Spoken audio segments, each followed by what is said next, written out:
Assalamualaikum warahmatullahi wabarakatuh. Saya Jessica. Saya Ismaidi Parahmawati. Saya Adit Setiawan. Saya Agus Jadi Firmansyah. Saya Ali Prasetyo. Kami dari kelompok 1 kelas 12-2 akan memaparkan materi sejarah yang berjudul Perjuangan Mempertahankan Kemerdekaan Indonesia.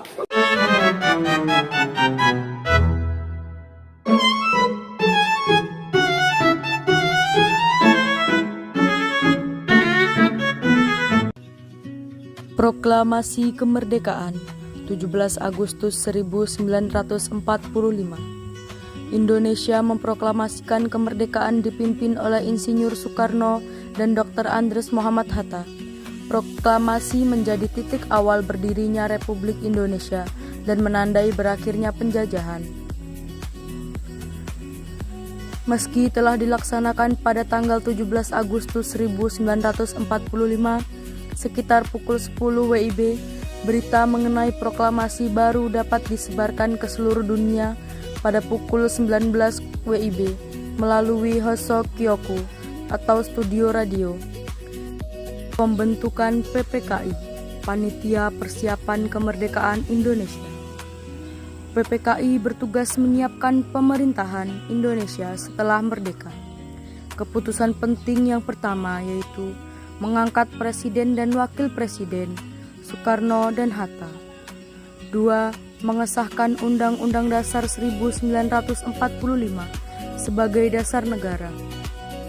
Makna proklamasi kemerdekaan Indonesia adalah titik awal berdirinya negara yang merdeka dan berdaulat, lahir dari perjuangan panjang bangsa untuk melepas dari penjajahan. Selain itu, proklamasi juga menjadi pernyataan resmi de jure dan de facto yang mendasari hukum nasional, menggantikan hukum kolonial, serta menjadi landasan untuk membangun bangsa, menjaga persatuan dalam kebinekaan, dan memberikan kebebasan serta hak asasi manusia bagi setiap warga negara. Ancaman awal setelah merdeka 1945 hingga 1949. Yang pertama, ancaman dari luar, Belanda dan sekutu. Ancaman terbesar datang dari pihak Belanda yang ingin kembali menjajah Indonesia. Kedatangan sekutu dan Nica. Setelah proklamasi, sekutu datang untuk melucuti tentara Jepang.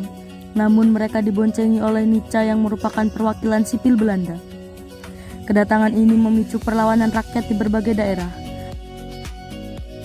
Tempuran Surabaya 10 November 1945.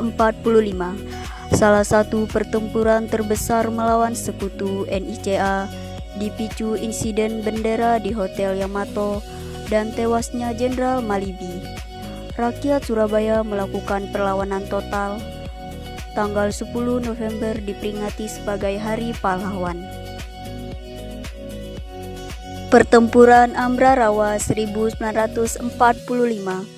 Pertempuran Ambrarawa 20 November sampai 15 Desember 1945 adalah pertempuran antara Indonesia melawan sekutu dan NICA di Jawa Tengah.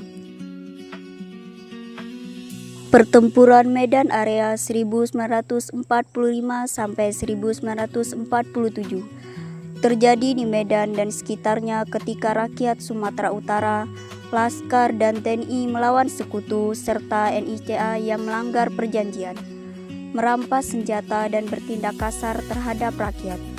Insiden pemicu terjadi saat tentara sekutu merusak papan bertuliskan Medan Area. Pertempuran Bandung Lautan Api, Maret 1946. Tragedi Bandung Lautan Api pada 24 Maret 1946 adalah peristiwa heroik di mata rakyat dan pejuang Bandung membakar kota mereka sendiri untuk mencegah tentara sekutu dan NICA Belanda menguasai Bandung. Bukti semangat pengorbanan rakyat.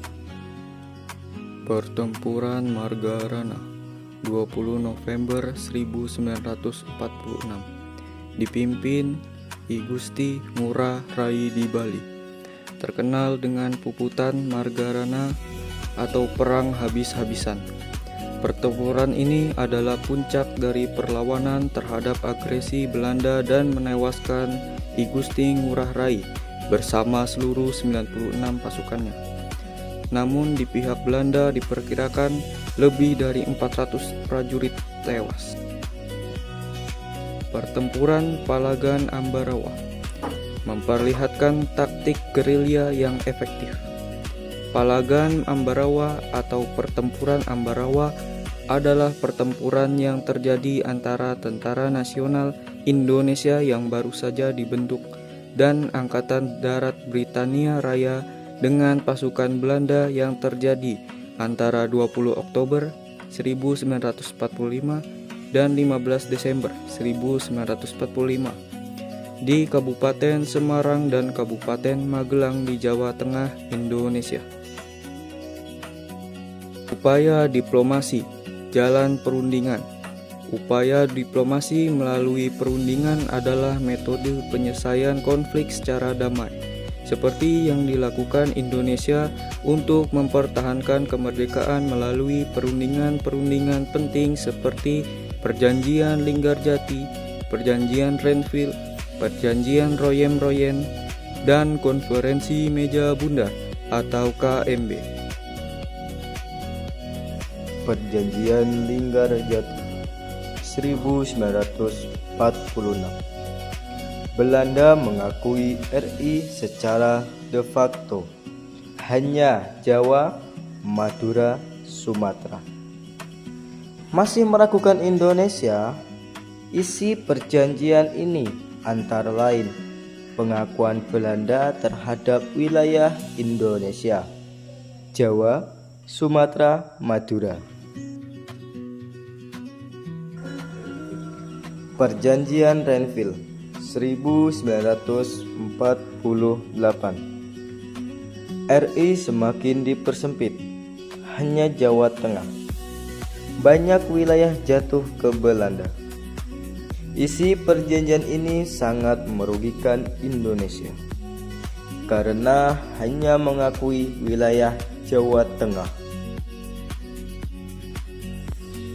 Perjanjian Royen-Royen 1949. Pengakuan kembali eksistensi RI. Perjanjian Royen-Royen adalah perjanjian antara Indonesia dan Belanda yang ditandatangani pada 7 Mei 1949 di Jakarta. Agresi militer Belanda 1, 1947. Belanda menyerang wilayah Indonesia secara sepihak. Agresi militer 1, 21 Juli 1947. Terjadi karena Belanda tidak mengakui kemerdekaan Indonesia dan melanggar Perjanjian Linggarjati. Agresi militer Belanda 2, 1948. Agresi militer Belanda 2, 19 Desember 1948 terjadi karena Belanda menganggap Indonesia melanggar Perjanjian Renville dan ingin menguasai Indonesia sepenuhnya. KMB, Konferensi Meja Bundar 1949. KMB adalah perundingan besar antara Indonesia, Belanda, dan BFO, negara-negara bagian buatan Belanda.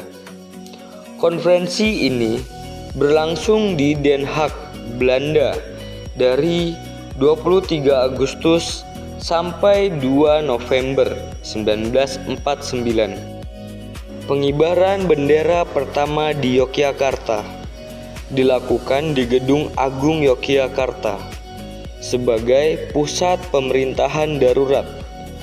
Dilaksanakan bersama TKR atau TNI dan rakyat. Tanda semangat mempertahankan kemerdekaan. Sekian pemaparan materi dari kelompok kami akhiri. Wassalamualaikum warahmatullahi wabarakatuh. Burung Irian, burung cenderawasih. Cukup sekian dan terima kasih.